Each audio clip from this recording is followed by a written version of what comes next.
cosa, recuerda que la glucólisis tiene varias reacciones, cada una catalizada por un enzima, son 10 enzimas las que participan en la glucólisis, pero de esas 10 hay 7 que también son de la gluconeogénesis, son las mismas enzimas, 7 son iguales.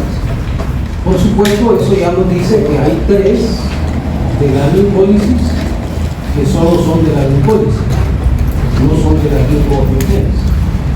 Bien, ahora, aparte de eso, también vemos lo que dice acá entre paréntesis, que las reacciones van en dirección contraria, es decir, en la gluconeogénesis, las 7 reacciones que también son de la glucólisis van a darse en dirección contraria a cómo se dan en la glucólisis.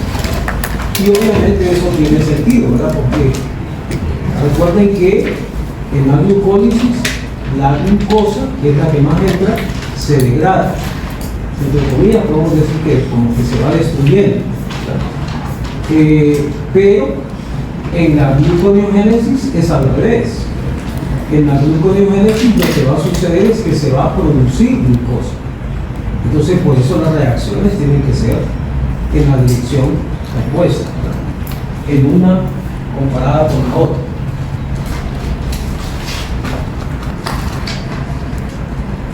Recuerdan que vimos que había 4 sustratos de la gluconeogénesis, o sea, 4 moléculas, o si no, tipos de moléculas, porque hay una que es un grupo que puede entrar a la gluconeogénesis para convertirse en glucosa, y que ninguna de ellas, por supuesto, es carbohidrato.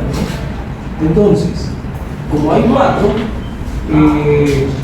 y hay 2 que son los más importantes, entonces vamos a tomar en cuenta solo 2 de ellos para explicar, o más bien para describir, bueno, un poquito también de explicar en algunos casos, más es describir las primeras reacciones de la gluconeogénesis. Porque resulta que las primeras reacciones de la gluconeogénesis pueden tener cambios dependiendo de cuál es el sustrato que entre. Pero, como les repito, solamente vamos a ver de 2. Vamos a ver del piruvato, ¿verdad? Cuando es el piruvato el que entra, y también vamos a ver cuando entra el lactato, que es el más importante. El lactato es el más importante, el piruvato es el segundo en importancia. Bien, esos 2 son los que vamos a ver. Y entonces vamos a ver los primeros pasos, porque en realidad no solo son reacciones, hay algunos pasos que son transportes en vez de reacciones. La mayor parte son reacciones. Entonces vamos a ver los primeros pasos de la gluconeogénesis cuando entra el piruvato, y vamos a ver los primeros pasos de la gluconeogénesis cuando entra el lactato. ¿Por qué? Porque hay diferencias, ¿verdad? Depende de quién entre, hay cosas diferentes. Bien, pero después, ya la parte final, las últimas 4 reacciones de la gluconeogénesis son iguales, no importa quién entre. Entra lactato, entra piruvato, entran los aminoácidos gluconeogénicos, como la alanina, que es más importante, o entra el glicerol, no importa. Quien entre, las últimas reacciones son las mismas. Ahora, esa parte final, las últimas reacciones de la gluconeogénesis, le podemos llamar así, usando un término que es importante que lo vayan aprendiendo, porque lo van a usar y lo van a usar más en neuroanatomía o en fisiología del sistema nervioso. Es el término vía final común. Entonces, así le vamos a llamar a esa parte final de la gluconeogénesis. Es la vía final común, porque cualquiera que entre de los sustratos, todos van a terminar en esa vía final que va a ser común a todos los casos. No le vamos a usar el término, la vía final común. En el sistema nervioso hay vías nerviosas, ¿verdad?, que a veces confluyen en una sola. Entonces esa última se llama vía final común, lo vamos a usar en el sistema nervioso. Neuroanatomía, neurofisiología, neurología, clases que vienen para más adelante. Entonces ya vamos usando algunos términos.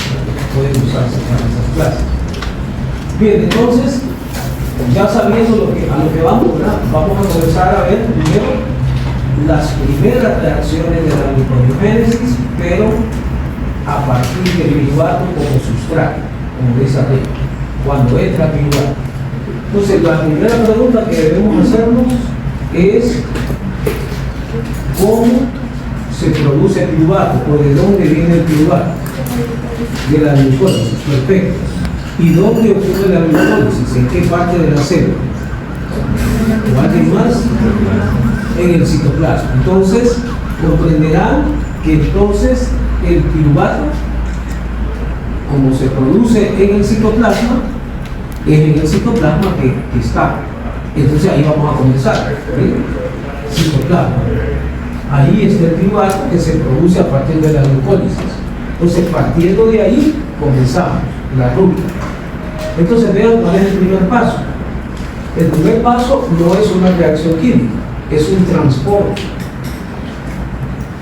El piruvato se transporta a través de las membranas de la mitocondria, que son dos, aunque aquí se ve como una sola, pero es cuestión del esquema, y entra a la matriz mitocondrial, o sea, al interior de la mitocondria. Bien, vamos al segundo paso. Ya el segundo paso sí ya es una reacción química. Vamos a describirla así como yo les he enseñado, que es mejor que lo hagan así, con ese orden, que toda reacción química, procuren describirla de esa manera. Sin embargo, hay algunas cosas que no están puestas como generalmente se pone, ¿verdad? No está el esquema como generalmente se hace. Entonces hay algunas cosas que yo se las tendría que decir, ¿verdad? Porque no las van a poder identificar. Pero ahí les voy a ir aclarando en la misma descripción. Entonces, podemos decir que es una reacción, esta que sigue, como segundo paso, en la cual entra como sustrato. ¿Quién ve que entra como sustrato? Piruvato. ¿Por qué? Porque está antes de flecha. Pero ahora yo les digo, también entra como sustrato, además del piruvato, también entra como sustrato el bicarbonato y el ATP. No están antes de flecha, pero yo les digo, por eso yo les tengo que decir que también esos ahí están entrando como sustrato.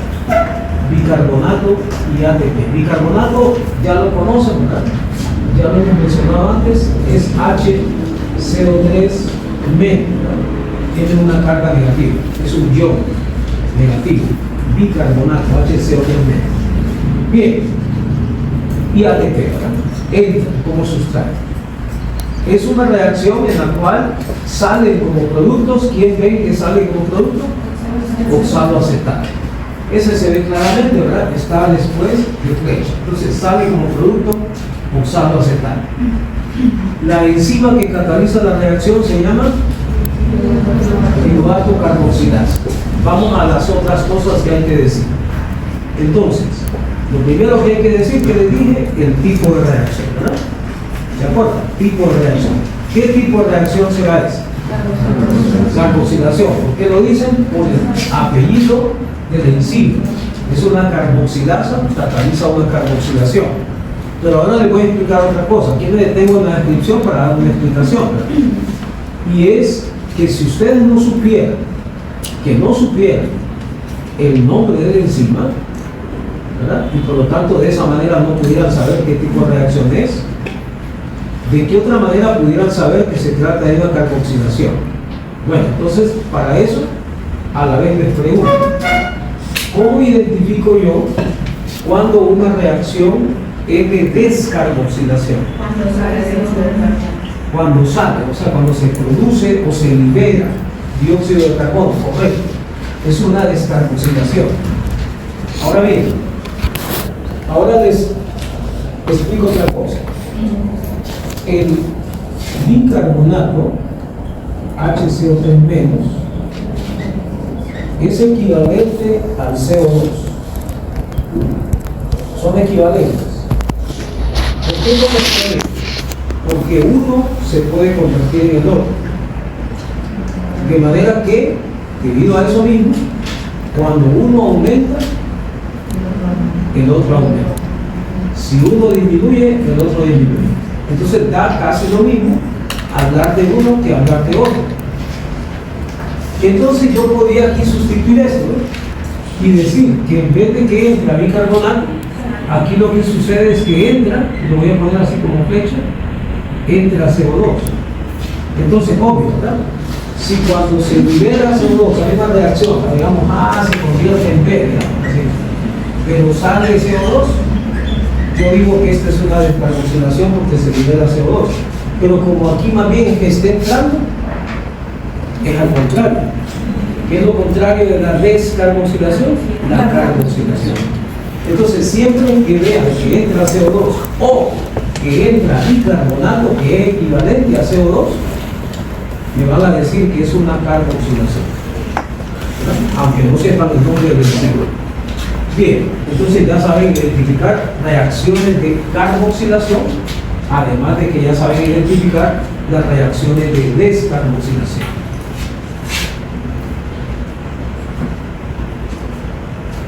Bien, entonces ya vimos el tipo de reacción, ¿verdad? Que estamos hablando de describiendo las otras cosas que hay que decir después de decir los sustratos, los productos y la enzima, el tipo de reacción. Pero aquí hay que decir más cosas. ¿Qué se les ocurre a ustedes que hace falta? La coenzima, correcto. Entonces, la coenzima es la biotina, ¿verdad? Entonces, ya saben que esa es una vitamina y que funciona como coenzima. No la vimos aquí, no la dije yo como sustrato. Entonces, ¿qué quiere decir?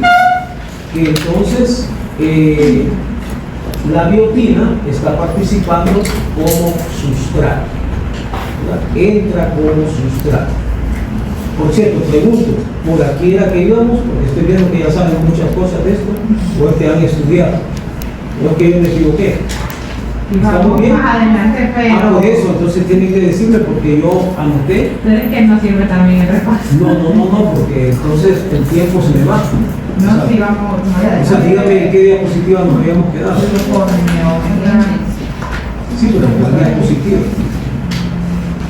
¿En cuál diapositiva? Porque aquí la cuenta con los cambios La de formulación de glucosamina y vamos por grupos. bueno, es que yo me perdí porque anoté, lo último que tenía anotado era eso y no anoté la última vez. Entonces, dígame qué diapositiva es. Vamos a avanzar. Ya. Eso ya.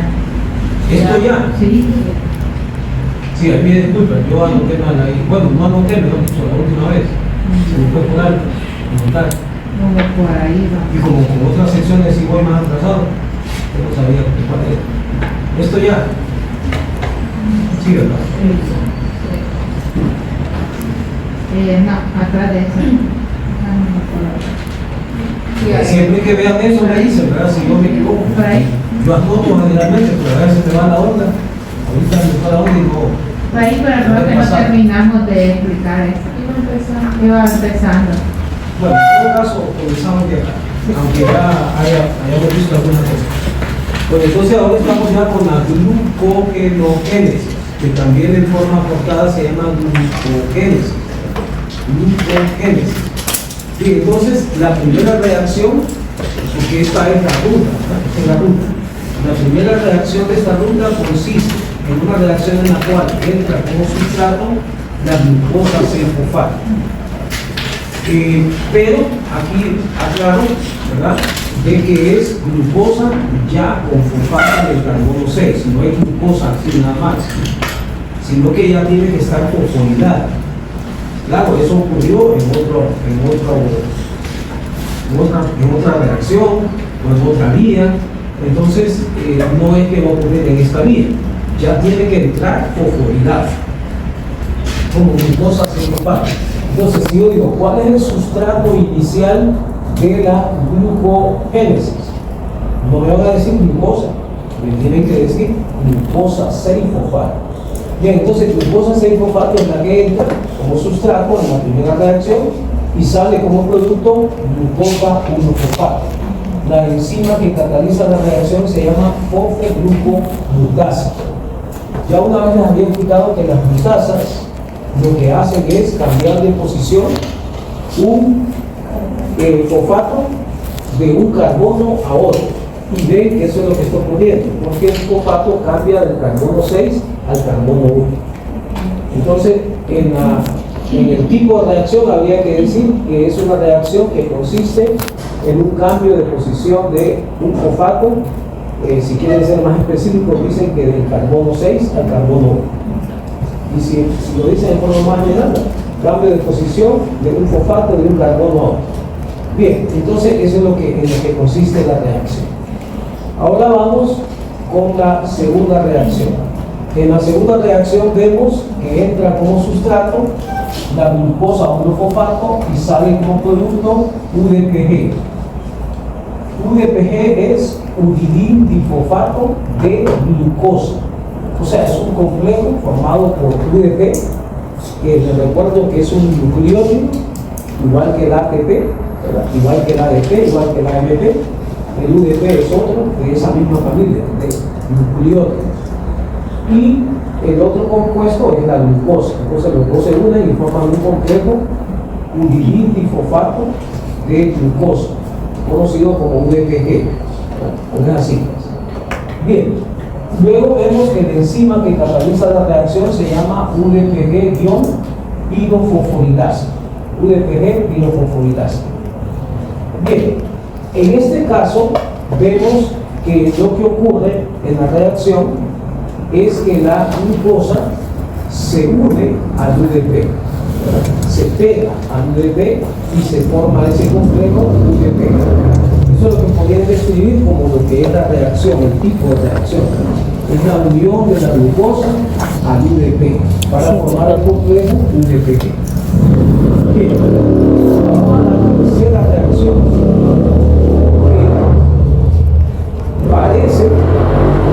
Parece que fuera la última, pero ustedes saben que a veces las apariencias engañan. A veces pueden decir, ese es mi príncipe azul, que son buenos muchachos, pero no saben, ¿verdad? Si por dentro es azul también, ¿verdad? Si tal vez es azul solo por fuera. Bien, entonces las apariencias pueden engañar. Entonces, aquí también nos pueden engañar, porque podemos creer que esa es la última, es la tercera. Bueno, vamos a suponer ahorita por el momento que es la última. La última en cadena sí es la última, en secuencia. Entonces, en esta última reacción, entre comillas, por tercera reacción, vemos que entra como sustrato un UDPG, o sea, el uridil difosfato de glucosa, y que sale como productos UDP, fosfato inorgánico, que ya saben que PI es fosfato inorgánico, y glucógeno. Ahora bien, en realidad podríamos decir que el glucógeno es un producto, pero en una forma sí, pero en otra forma no. ¿Por qué? Porque no es que se va a producir glucógeno, como quien dice que se va a producir glucógeno de cero, que el glucógeno no estaba ahí, pues, y aparece. No es así. Ahí también las apariencias nos están engañando. Entonces, no es que se produce glucógeno, no, es que el glucógeno ya está. El glucógeno es una molécula gigante, digamos, ¿verdad? Comparado con la glucosa, pero está formado por un montón de glucosas. Y lo que va a ocurrir ahí nada más es que una glucosa se va a incorporar al glucógeno.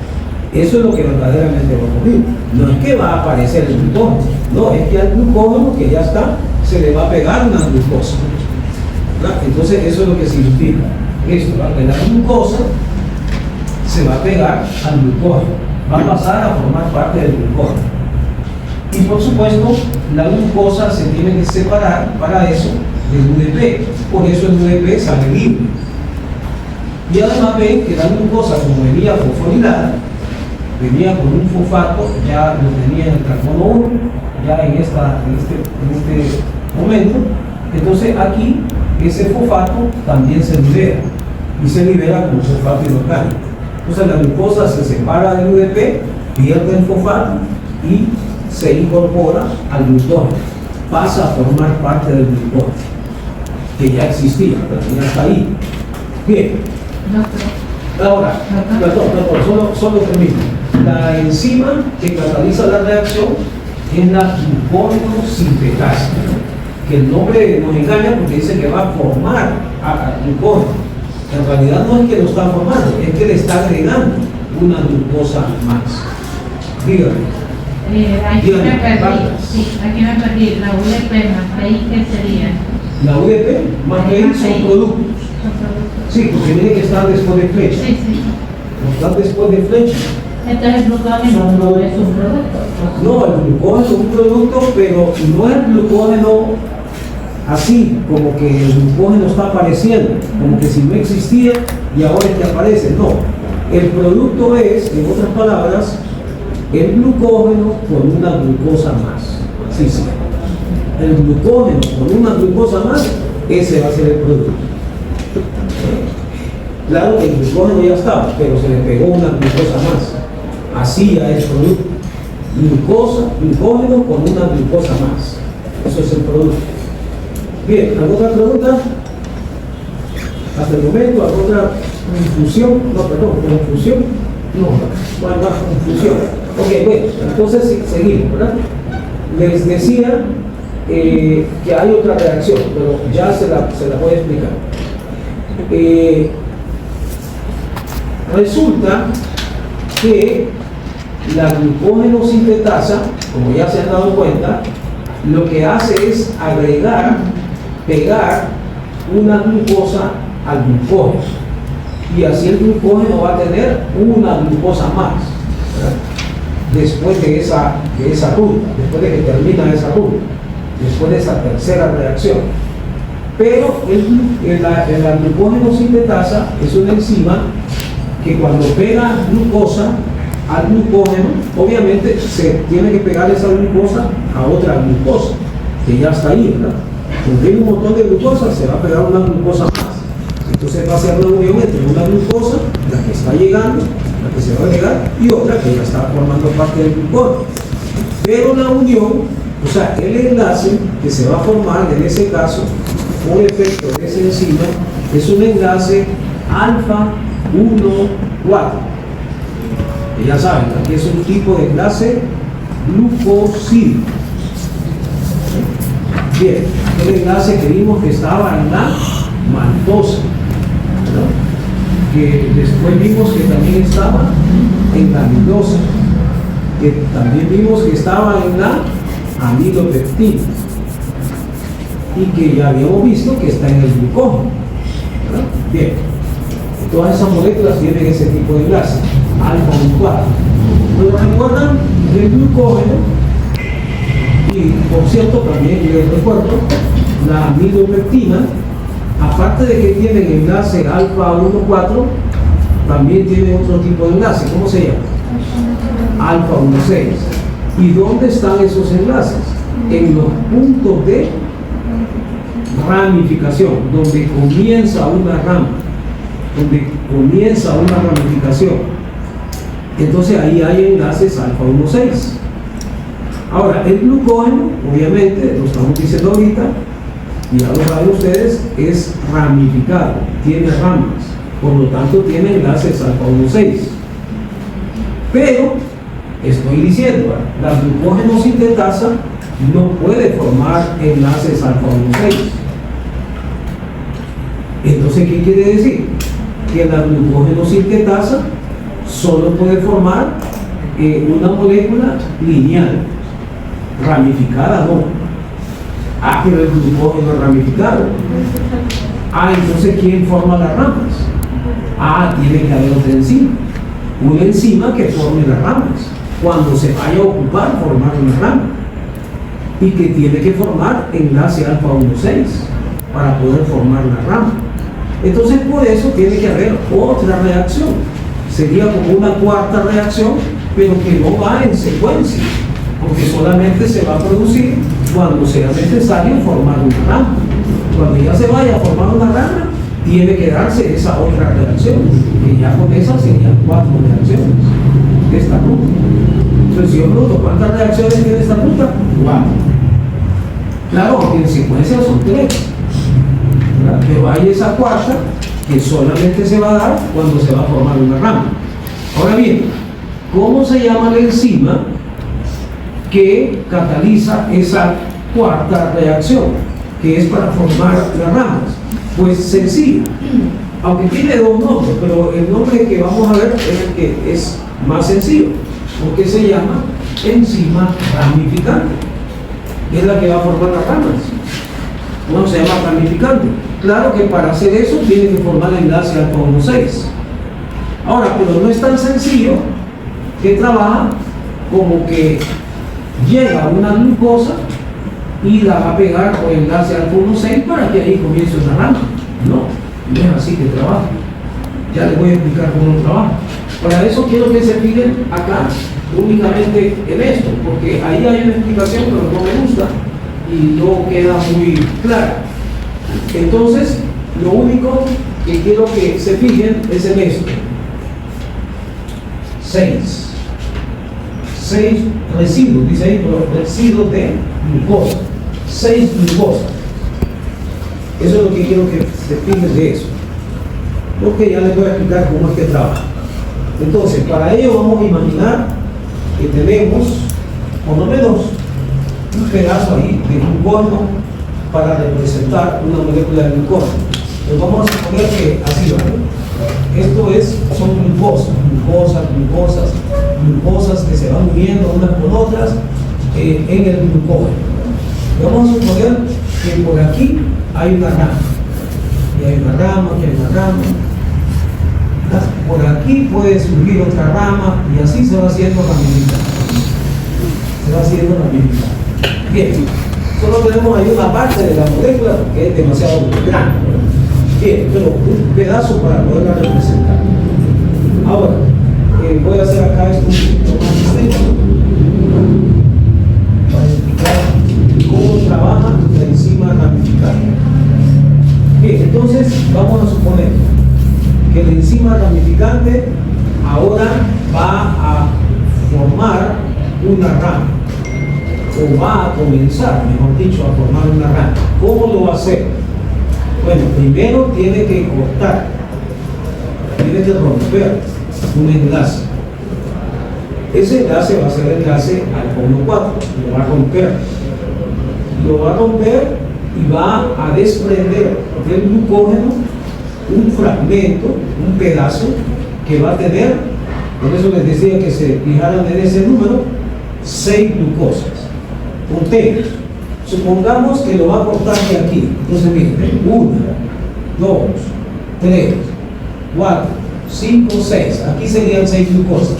Entonces vamos a suponer que la enzima ramificante corta aquí. Y ahora este pedazo va a salir con 6 glucosas. La enzima lo quita. Pero después de que lo corta, lo retira de ese lugar, o del lugar donde esté cortando, lo va a llevar y lo va a pegar en otro lado. Entonces, suponiendo que lo va a pegar por acá, lo va a llevar de aquí, así, y lo va a pegar por acá. Entonces, vamos a suponer que lo pega. Entonces, cuando lo pega, entonces va a pegarlo aquí, digamos, aquí que lo va a pegar acá. Entonces aquí lo pega. Entonces aquí pega el pedacito con las 6 glucosas. El pedacito 1, 2, 3, 4, 5, 6 glucosas. Es este pedazo que lo cortó de acá y se lo llevó para acá y lo pegó aquí. Pero cuando lo pega acá, ¿qué enlace forma aquí? Alfa 1,6. Pero todos los demás enlaces que están aquí, todos estos enlaces son alfa 1,4. Pero este fragmento que está acá con 6 glucosas es el comienzo de una nueva rama que después puede seguir creciendo, se puede seguir agregando más glucosas y la rama se va haciendo más larga. Pero ¿quién le va a ir pegando más glucosas? Esta, la glucógeno sintetasa. ¿Mediante qué enlaces? Alfa 1,4. Solo la ramificante es la que forma alfa 1,6 y no forma donde comienza una rama. Nada más que la rama en este caso no comienza con una glucosa, sino que con 6. Pero son 6 glucosas que unidas fueron cortadas de un lugar para ser trasladadas a otro lugar. De hecho, esa enzima puede cortar un fragmento de 6 glucosas de un sitio del glucógeno y pasarlo a otro sitio, tal como lo vieron ahí. Pero también puede hacer eso. Puede cortar un fragmento de 6 glucosas de una molécula de glucógeno y pegárselo a otra molécula de glucógeno. También lo puede hacer. Pero en fin, esa es la que va a formar la rama. Y esa cataliza entonces una cuarta reacción, la enzima ramificada. Bien, ¿entendieron eso? O sea, no es que va a llegar una glucosa así, ¿no? Una glucosa aislada y va a venir a hacer pegar acá para que ahí comience una rama. No, eso no existe. Tiene que ser un fragmento de 6 glucosas que se corta de la molécula y se pega en otro sitio de la molécula, o si no, en otra molécula de glucógeno. Así es que trabaja la enzima ramificada. Porque la glucógeno sintetasa no puede hacer eso, no puede formar enlaces como 6, no puede formar las ramas. Bien, entonces, ahora vemos lo siguiente, con respecto a la glucógeno sintetasa.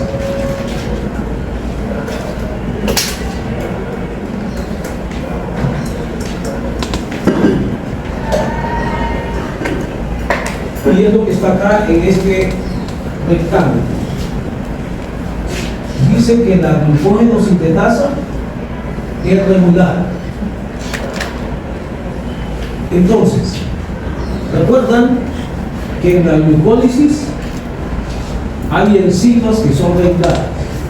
¿Cuántas son las que se regulan en la glucólisis? ¿Cuántas enzimas de las 10 se regulan? 3. En la gluconeogénesis, ¿cuántas enzimas se regulan? 4. Bueno, pues aquí, ¿cuántas enzimas se regulan? 1. ¿Y cuál es? La glucógeno sintetasa. Ahora, la enzima que se regula, ¿verdad? Bueno, en este caso que solo es una, es la enzima más importante. O las enzimas que se regulan, en el caso que se regulen varias, son las más importantes. Y por eso se les llama enzimas clave. Entonces, ¿cuál es la enzima clave de esta ruta? Glucogénesis. La glucógeno sintetasa es la que se regula. Bien, ahora vamos a ver cómo se regula. Entonces, veamos cómo se regula.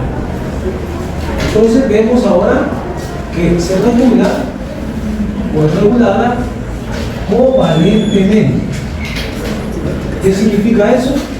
Que es regulada por aquel mecanismo que vimos, que es uno de los 5 mecanismos de regulación de las enzimas, que se llama modificación covalente.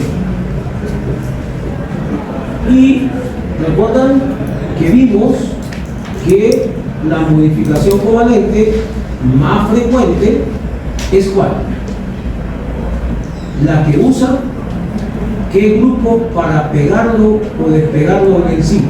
Grupo fosfato. Fosfato. Entonces es la fosforilación y desfosforilación. Esa es la forma de modificación covalente más frecuente. Pues esa es la que ocurre acá. Porque después dice acá que es regulada covalentemente por fosforilación y desfosforilación. O sea que esta enzima se le pega fosfato y se le quita fosfato. Y eso le va a cambiar la actividad. Así se va a regular por fosforilación y desfosforilación, que pertenece al mecanismo de modificación covalente. Bien, recuerden, en la glucólisis hay, acabo de decir hace poco, acabo de recordarlo, porque ustedes no se acordaban de eso, hay 3 enzimas que se regulan. En la gluconeogénesis hay 4 enzimas que se regulan. La vez pasada les dije que hacer una diferencia entre las dos, entre la glucólisis y la gluconeogénesis. El número de enzimas que se regulan. En una es 3, glucólisis, y en otra es 4. Es una diferencia. Pero vimos una semejanza con respecto a eso mismo. Y dijimos que en ambos casos, o sea, en ambas rutas, las enzimas que se regulan son alostéricas, correcto, son alostéricas.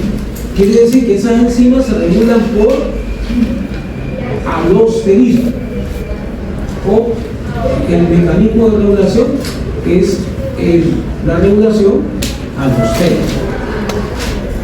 Pues entonces quiere decir que esta no es alostérica, porque es regulada por modificación coherente, es distinto. Esa ya no es alostérica, ya no se regula por alosterismo, se regula por modificación coherente, que es distinto. Bien, luego vemos cómo es la regulación. La enzima fosforilada es inactiva y defosforilada es activa. ¿Se acuerdan que les dije? Cuando hay enzimas que son mezcladas por fosforilación y defosforilación o por fosfato, se dan dos casos. Enzimas que cuando se les pega el fosfato se activan y cuando se les quita el fosfato se inactivan. Pero hay otra que es al revés, ¿verdad? Entonces, aquí están viendo que en este caso es al revés. Cuando la enzima está fosforilada, se le pega el fosfato, se inactiva. Y cuando se le fosforila, cuando se le quita el fosfato, es que se va a activar. Así es en este caso. Además vemos que esta regulación es a través de acción hormonal. O sea que aquí también hay, pero eso es en realidad todo el metabolismo, en todas las vías metabólicas, regulación endocrina. Y eso ya es otro tipo de regulación, pero desde otro punto de vista. Si participan hormonas, hablamos de regulación endocrina. Entonces va a haber participación de hormonas. Entonces va a ser regulación endocrina. Bien.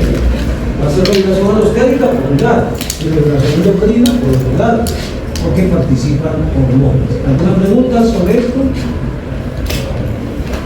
Bien, y aquí vemos un esquema que nos muestra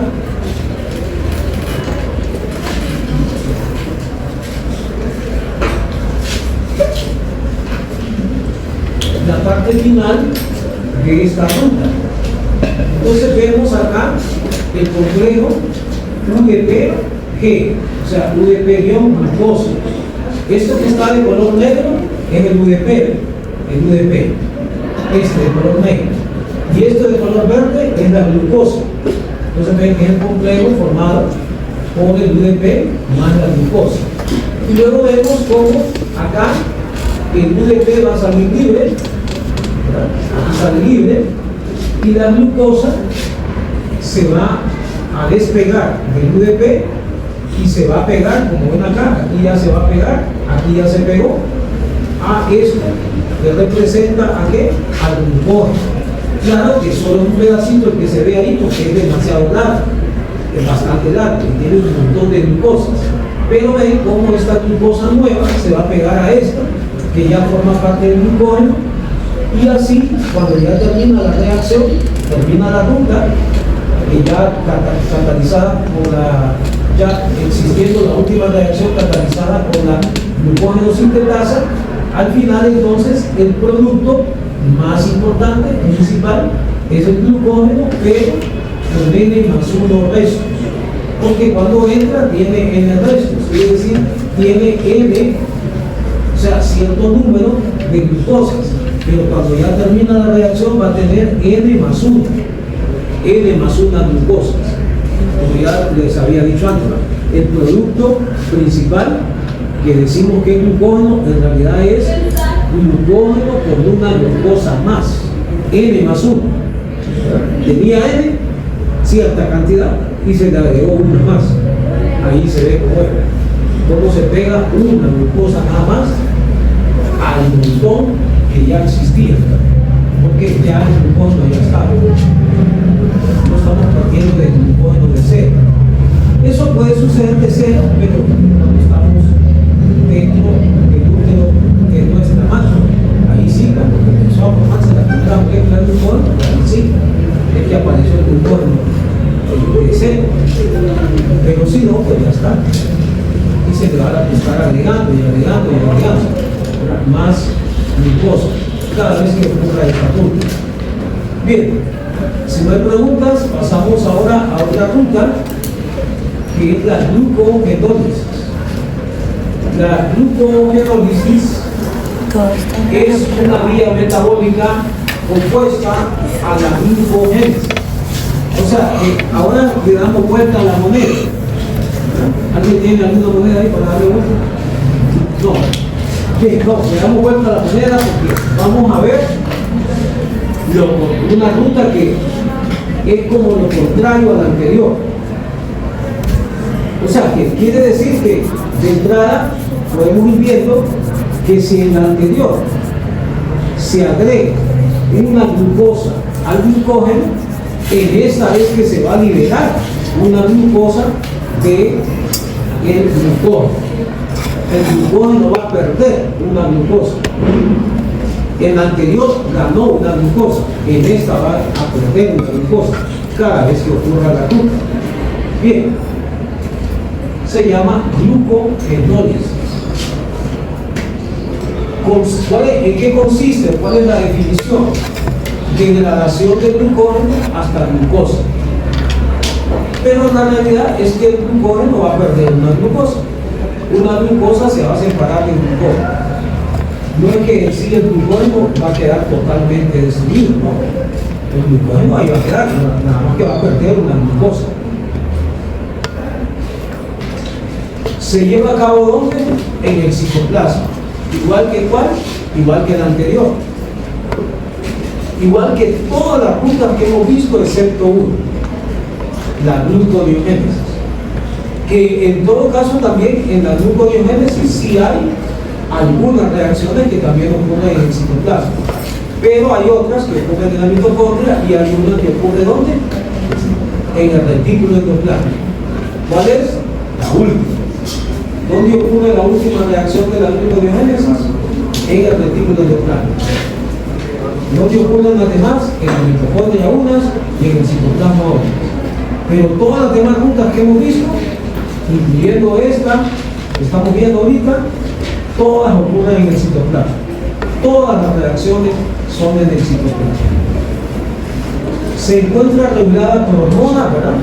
Ya lo hemos dicho, para las demás es cierto para todas en realidad, ¿verdad? Todo el metabolismo es regulado por hormonas, ¿verdad? Eso no es sorpresa, ¿verdad? Todo el metabolismo, todas las rutas son reguladas por hormonas. Ahora bien, esta ruta se da cuando la glicemia ha disminuido.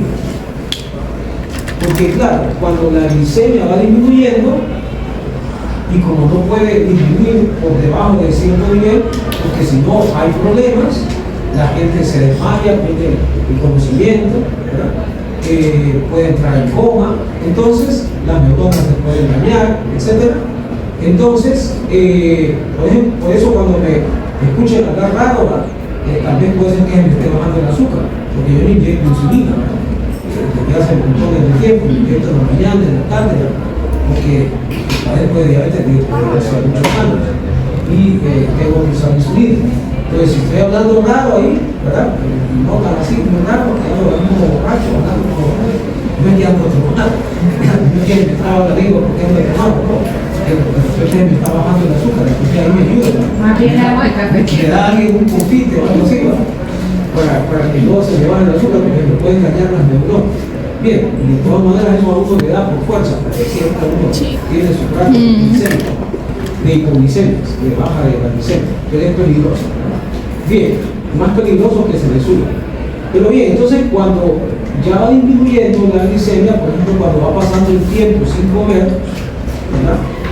Entonces ahí cuando se necesita que para que no se siga bajando la glicemia a valores anormales, la glucogenólisis se activa. ¿Para qué? Para que libere la glucosa que está guardada, que para eso está guardada, para eso está almacenada en el glucógeno, para que cuando se ocupa, se libere. ¿Y cuando se ocupa? Cuando la glicemia va bajando, cuando va pasando tiempo sin comer, ¿verdad? Se va acercando el almuerzo y no hemos comido, ya pasaron 6 horas, 8 horas, entonces ya la glucogenólisis está activada, ¿verdad? Bien, cuando ya comemos ya se activa la otra, la anterior, porque a lo bien ahí hay que guardar, ¿verdad? Porque generalmente sobra, ¿verdad? Glucosa de la que comemos, no todas la vamos a gastar, entonces la que no se gasta hay que guardarla, ahí ya se activa la otra, la anterior, la glucogénesis. Bien, aquí tenemos ya la ruta con las reacciones y vemos que la primera reacción de esta ruta, glucogenólisis, consiste en que entra como sustrato el glucógeno. Entonces, el glucógeno entra y se desprende una glucosa que es esta que aparece de color rojo en el esquema, y las otras solo aparecen rojas, pero representan al glucógeno, aquí dice glucógeno, las otras de color negro representan al glucógeno, entonces solo se desprende uno. Y entonces cuando ya se desprende, ¿cómo va a quedar el glucógeno? Bueno, el glucógeno había entrado con N unidades de glucosina, o sea, N glucosas. Pero ¿con cuánto va a quedar? Miren aquí, con N-1. ¿Por qué? Porque va a tener 1. ¿Se acuerdan que el anterior era el glucógeno con N+1, con una glucosa más? Pero aquí es el glucógeno con una glucosa menos. Eso va a ser catalizado, esa liberación de la glucosa va a ser catalizada por una enzima que se llama, este es el nombre de la enzima, glucógeno fosforilasa.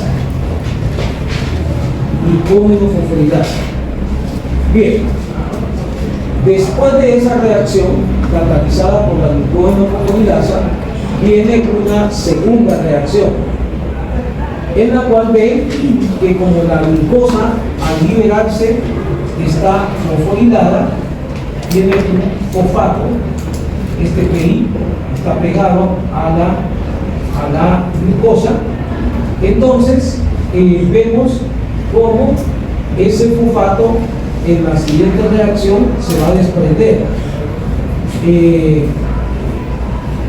No se va a desprender en esta reacción, sino que aquí, en esta reacción que sigue, acá, no en esta.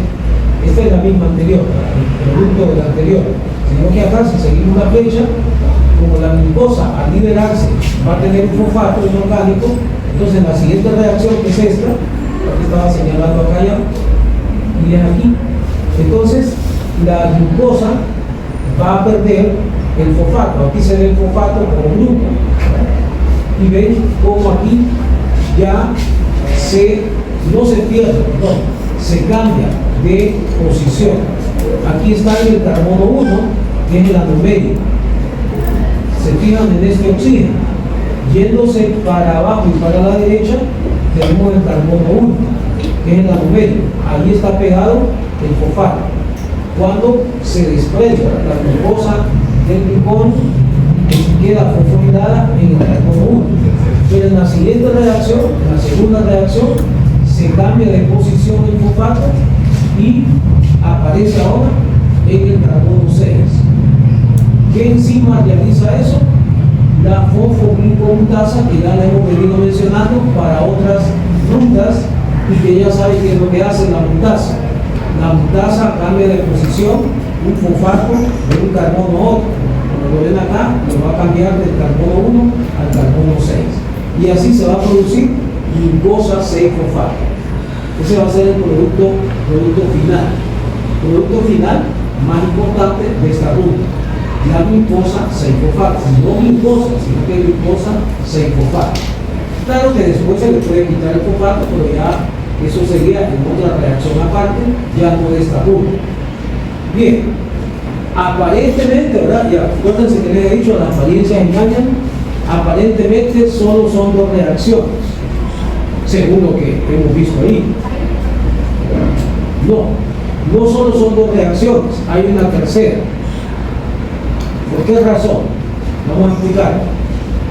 La glucógeno fosforilasa, como ven acá, ataca o rompe enlaces alfa 1,4.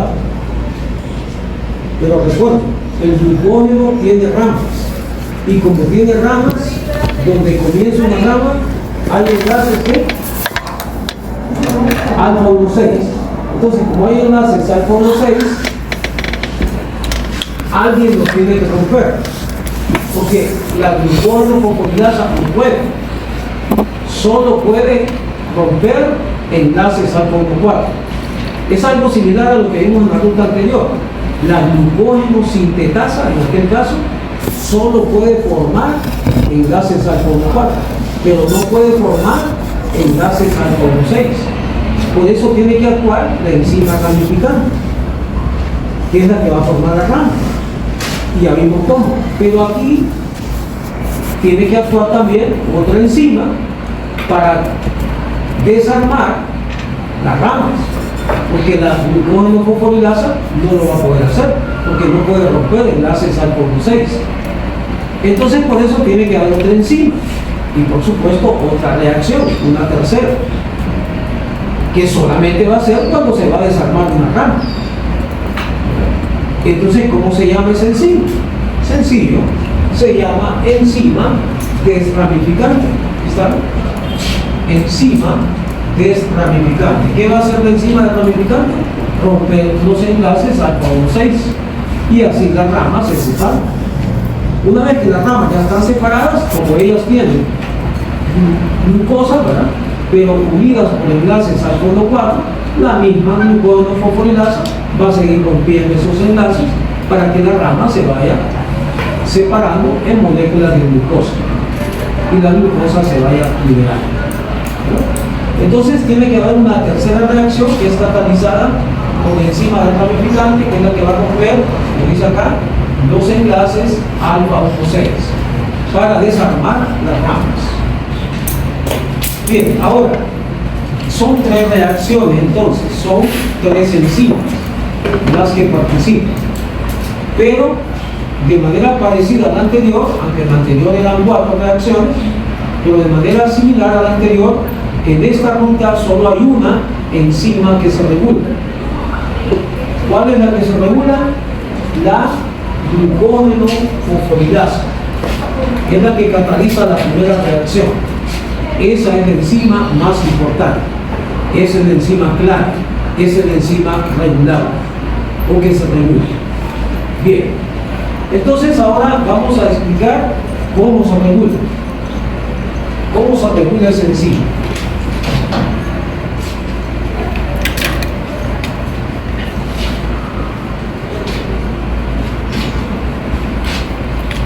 ¿No hay preguntas al momento?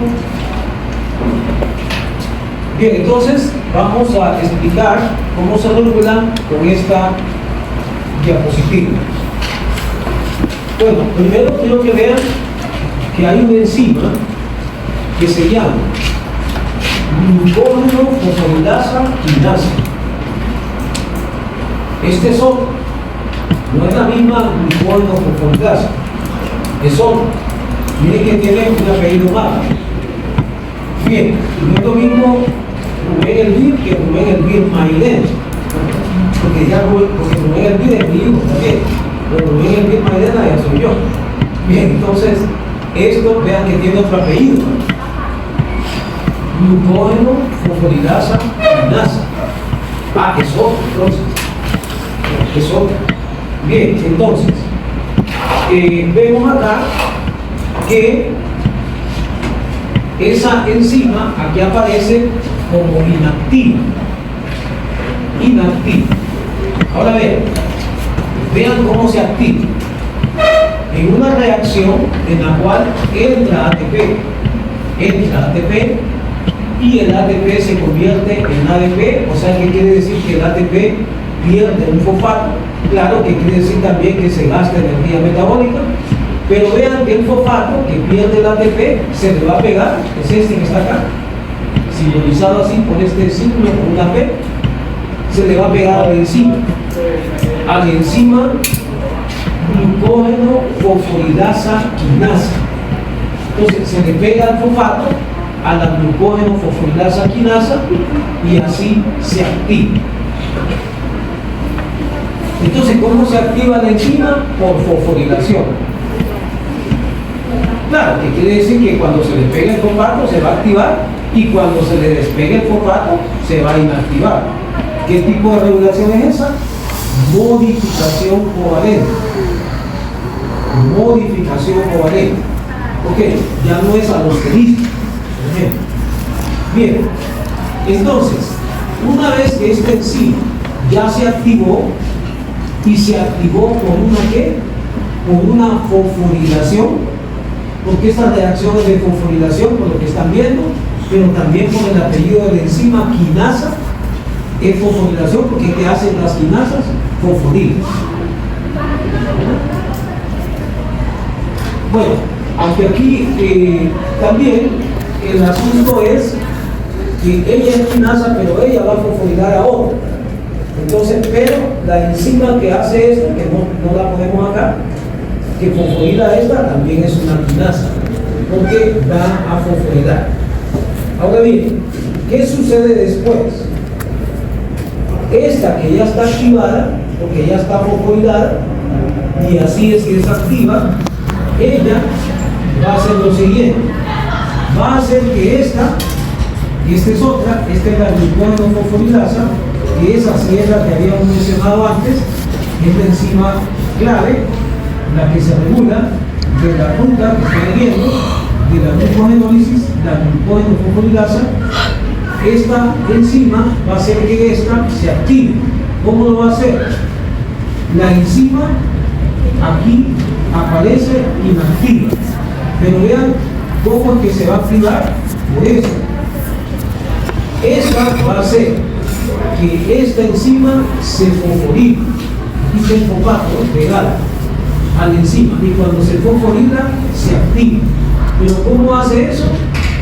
Le va a quitar un fosfato al ATP, que se va a convertir en ADP, y el fosfato que le va a quitar al ATP se lo va a pegar a la glucógeno fosforilasa. ¿Quién se lo va a pegar? La glucógeno fosforilasa quinasa.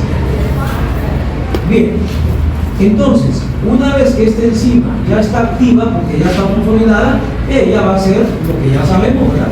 Que va a liberar a partir del glucógeno una glucosa en forma de glucosa 1-fosfato. Claro, ya saben que después, en otra reacción, ya la catalizada por la fosfoglucomutasa, la glucosa 1-fosfato se va a convertir en glucosa 6-fosfato.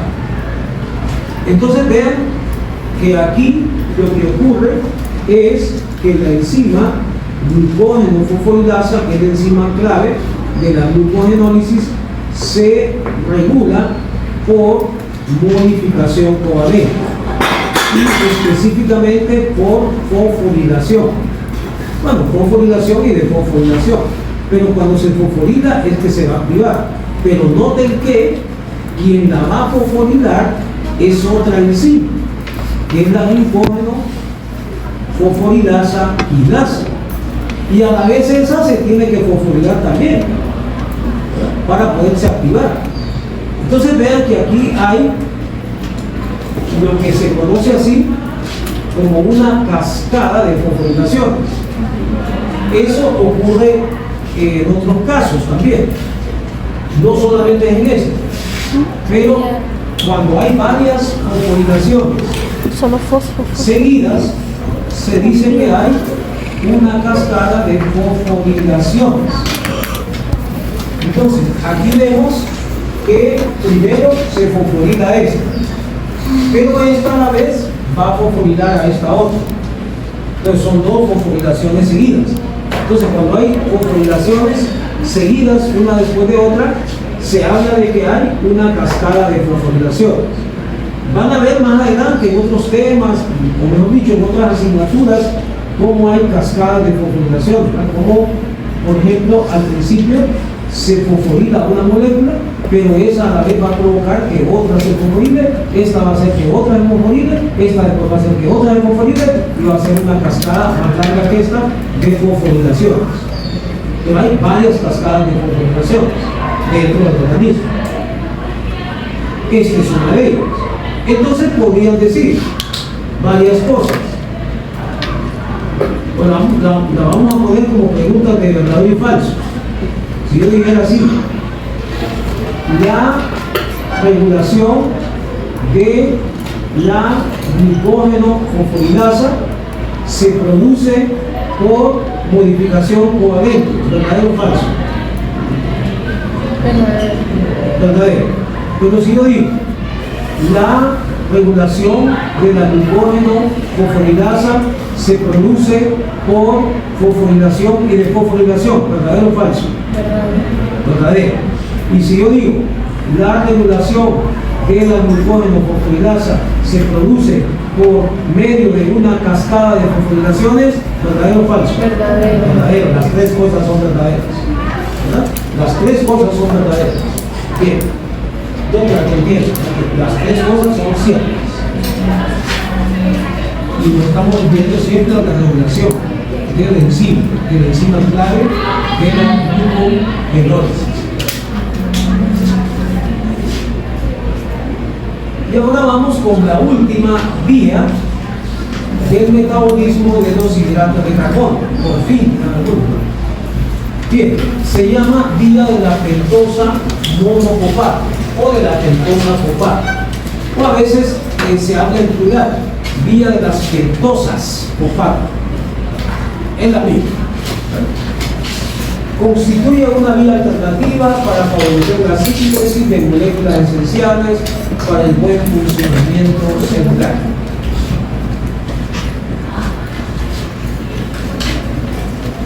Los productos principales, o podemos decir, mejor dicho así, los dos productos principales de esta punta son los siguientes: el NADPH y la ribosa 5-fosfato.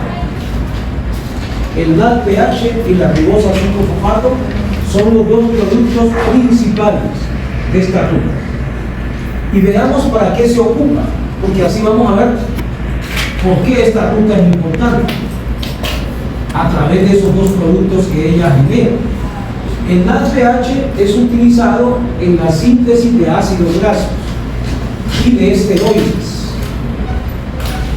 Esta vía se favorece en órganos cuyos tejidos se asocian a dicha función. Entonces, el NADPH se va a usar para la síntesis de ácidos grasos y de esteroides. Ahí lo vamos a ver cuando estemos viendo ya esas rutas. Ahora veamos por qué se ocupa el otro, que es la ribosa 5-fosfato. La ribosa 5-fosfato es un precursor de la síntesis de nucleótidos. ¿Qué moléculas pertenecen a los nucleótidos? Menciónenme varios ejemplos de nucleótidos específicos. Hilary, menciónenme uno. Un nucleótido. ATP, otro. ¿Ah? ADP, AMP, UDP. GTP. ¿Verdad? También, ya lo hemos visto. Bien, entonces, ahora vemos, o recordamos también, que los nucleótidos se utilizan para formar un tipo de moléculas que son muy importantes. ¿Cuáles serán? Los nucleótidos son como los ladrillos, los bloques de construcción de dos moléculas que son muy importantes. Y una de ellas es la más importante para la vida, el ADN, y la otra, el ARN. Entonces, esto es importantísimo, ¿verdad? Esta ruta es muy importante porque produce ribosa y la ribosa va a ser parte de los nucleótidos. Va a servir para formar nucleótidos y los nucleótidos van a servir para formar ADN. Eso ya va a ser una ruta bien importante. Bien, pero resulta que hay otro producto más. Bueno, de hecho hay más productos, ya lo van a ver cuando veamos la ruta. Pero hay otro producto que es como el tercero en importancia, porque aquí vimos dos, los dos más importantes. Pero si ya dijéramos los tres más importantes, habría que agregar este. O si yo preguntara cuál es el tercero en importancia, este que viene. ¿Cómo se llama? Se llama, ya lo conocen, el nitrosa 4-fosfato. ¿Se acuerdan? Que es el ejemplo que vimos de tetrosa. El monosacárido que es tetrosa, el nitrosa 4-fosfato. Ese fue el que vimos. Bien, ¿y para qué se usa? Para la síntesis de aminoácidos aromáticos. ¿Cuáles son los aminoácidos aromáticos? Los que tienen aroma de café. Que ya me están dando de café. Ajá. ¿Cuáles son los aromáticos? Fenilalanina, tiroxina con S, porque tiroxina con X es una hormona, la hormona de la producida por la tiroides, una de ellas. No, valina no. La isoleucina. Triptófano. Fenilalanina, tiroxina y triptófano son los aminoácidos aromáticos. Para que se puedan formar esos aminoácidos, como lo vamos a ver cuando estemos viendo la síntesis de aminoácidos, van a ver que eso ocupa eritrosa 4-fosfato. ¿Y de dónde viene? De la guía de la pentosa fosfato. Y es esta que ven acá en forma bastante compactada. O sea que es más compleja de la que la ven ahí. Pero vamos a obviar las cosas que sean menos importantes. Entonces vemos que la guía comienza con glucosa, pero no glucosa, glucosa 6-fosfato. El sustrato es glucosa 6-fosfato. No es glucosa, es glucosa 6-fosfato. Entonces, esa es la molécula que va a entrar a la ruta. Es el sustrato inicial. Bien, el precursor inicial. Bien, de la ruta. Entonces, hay varias reacciones que ocurren al inicio, pero no las vamos a ver. Las vamos a obviar. Pero sí vamos a ver que esas primeras reacciones constituyen como una primera etapa. No es una primera reacción, es una primera etapa que abarca varias reacciones, por lo menos más de una. Pero en esa primera etapa, o sea, en esas primeras reacciones, ocurre lo siguiente, como lo ven, la glucosa 6-fosfato se convierte en ribulosa 5-fosfato. Pero en esa primera etapa se produce NADPH, que es uno de los dos productos más importantes. Entonces ya van viendo que ese se produce al inicio. De paso ven que hay otro producto, CO2. Ese ya no es de los tres más importantes, mucho menos que los dos más importantes, pero ya están viendo que es otro producto también, de la ruta. Que yo podría decir, mencione 5 productos de la ruta. Entonces ahí ya llevan 3, ya con el CO2 ya llevan 4. Tienen que ver otros que se van viendo que se producen. Bien. Luego, ¿qué ocurre? Bueno, como ven, hay dos reacciones alternas. Las dos ocurren. Entonces vemos que en una, la ribulosa 5-fosfato se convierte en ribosa 5-fosfato, marcada o representada como C5. Bien. Pero la otra reacción es que la ribulosa 5-fosfato se convierte en esta que se llama silulosa 5-fosfato, marcada siempre o representada siempre como C5. Bien, ahora ven que en esta reacción es donde se produce la ribosa 5-fosfato, que dijimos que es el segundo producto de importancia. Quiere decir que en orden, quien se produce primero de los dos más importantes es NADPH al inicio, pero ya la ribosa se produce después, ¿verdad? Entonces hay que ver en qué orden se producen estos productos que son de los más importantes.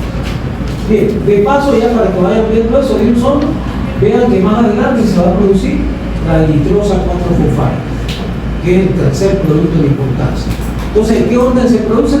Primero NADPH, el segundo ribosa 5-fosfato, el tercero eritrosa 4-fosfato, en ese orden. Yo les pregunto, ¿en qué orden se producen los tres productos más importantes en la vía de la pentosa fosfato? Además, así, primero se produce NADPH, segundo se produce ribosa 5-fosfato, tercero se produce eritrosa 4-fosfato. O el producto verdadero y falso. El producto de los productos más importantes de la vida de las pentosas fosfato, el que primero se produce es el nitroso 4-fosfato. ¿Verdadero o falso? Bien, ok. Ahora, miremos que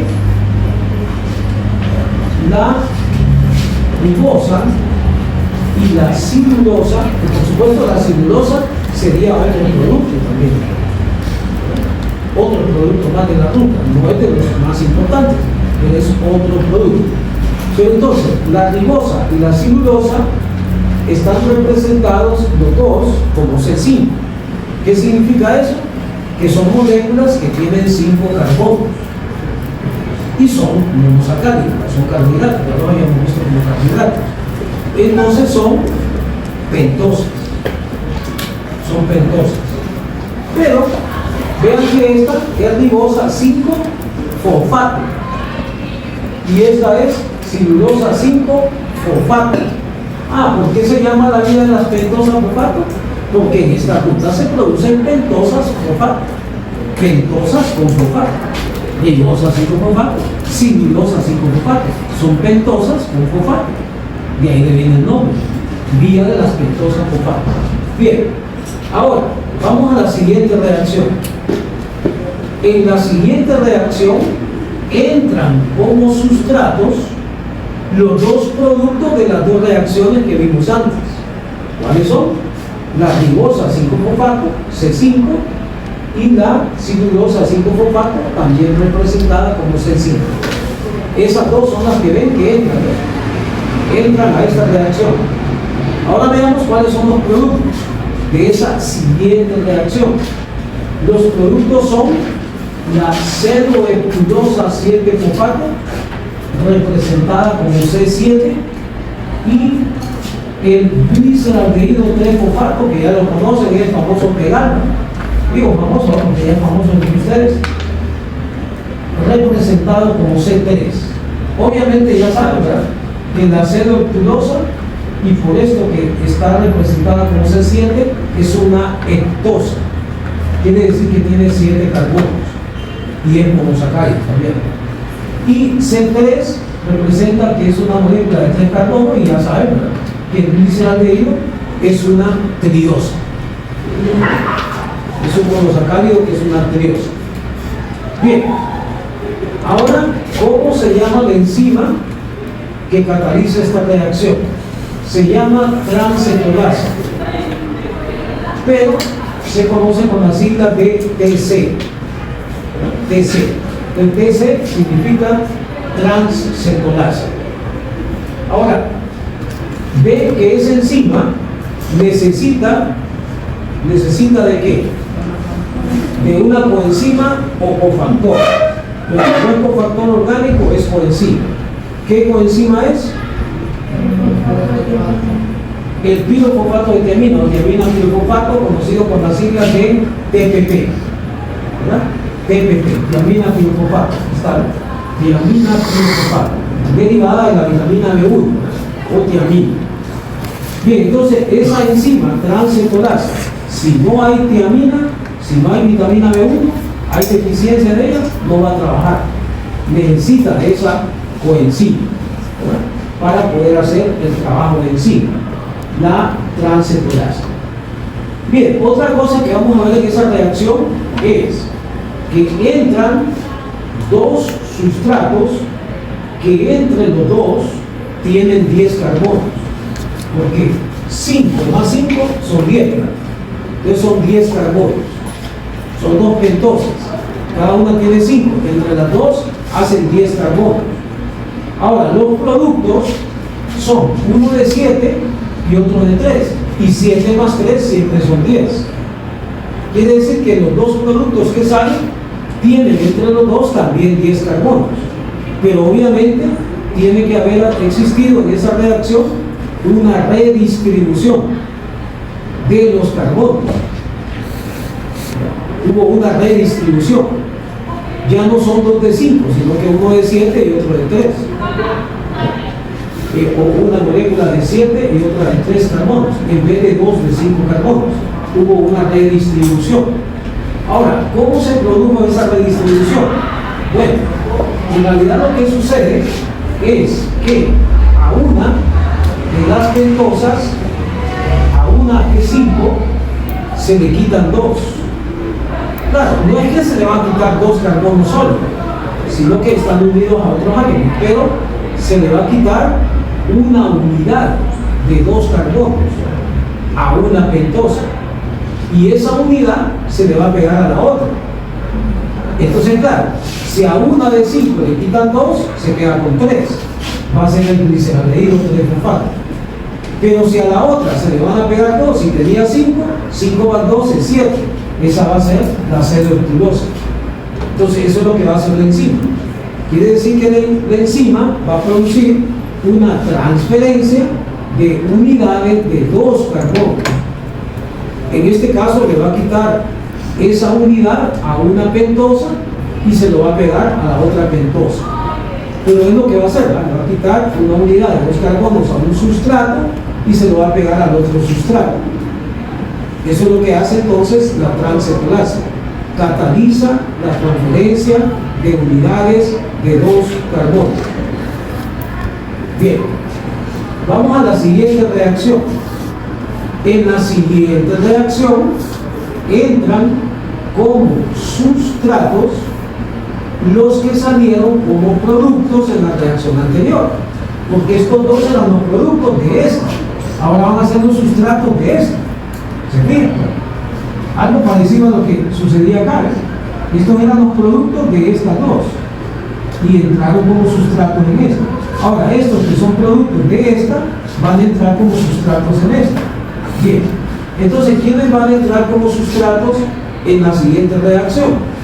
La C-deoxirribosa 7-fosfato con 7 carbonos, C7, y el gliceraldehído 3-fosfato con 3 carbonos. Entonces entran, ¿y qué se genera como productos? Como ven, la fructosa 6-fosfato, que como ven tiene 6 carbonos porque está marcada como C6, y ya saben de antemano que la fructosa es una hexosa, tiene 6 carbonos. Y el otro producto, ¿cuál es? La eritrosa 4-fosfato, que es el tercer producto de importancia de esta ruta, que ya hemos dicho que es una tetrosa, por lo tanto tiene 4 carbonos y por eso se representa como C4. Bien, ahora, la enzima que cataliza esa reacción, ¿cómo se llama? Se conoce con las siglas de TA, pero se llama transamidolasa. Entonces la transamidolasa es la que cataliza esa reacción. Ahora observemos que entraron como sustratos dos moléculas, dos monosacáridos que tienen entre los dos 10 carbonos, una de 7 más una de 3, 7 más 3, 10, y salieron como productos dos moléculas que tienen 10 carbonos también, una de 6 y una de 4, 6 más 4, 10. Quiere decir que también aquí, de manera similar acá, tuvo que haber existido una redistribución de carbonos. Pero ¿cómo fue en este caso? No fue igual al caso anterior. ¿Por qué? Porque en este caso se le tuvo que haber quitado una unidad de 3 carbonos, ya no de 2, a la C-deoxirribosa, que tenía 7. Al quitarse de 3 se va a quedar con ¿cuánto? 7 menos 3, 4. Pensé que le había olvidado la matemática. 4. Entonces se va a formar la eritrosa 4-fosfato, que tiene 4 carbonos. Pero esa subunidad de 3 carbonos se le va a pegar a esta otra. ¿A quién? Al gliceraldehído, que tiene 3 carbonos, pero si se le pegan 3 más, va a llegar a tener 6. ¿En qué se va a convertir? En fructosa 6-fosfato, que tiene 6 carbonos. Entonces quiere decir que tenemos que concluir que la transamidolasa es una enzima que cataliza la transferencia de unidades de 3 carbonos. Mientras la transcetolasa cataliza la transferencia de unidades de 2 carbonos, la transamidolasa cataliza una transferencia de unidades de 3 carbonos. Le quita una unidad de 3 carbonos a un sustrato, en este caso la C-deoxirribosa 7-fosfato, y le pega esa subunidad a otra de 3 carbonos, que en ese caso es el gliceraldehído. Y así va a producir la N-nitrosa 4-fosfato y la fructosa 6-fosfato. Otra cosa que deben de notar, que no aparece nada acá, es que la transaldolasa no necesita de tiamina pirofosfato. Bien, nos vamos a quedar hasta acá porque les vamos a quedar un anuncio y tenemos que poner de acuerdo. Hasta aquí llegamos. Bien, entonces, hay un anuncio que les pasé por ahí donde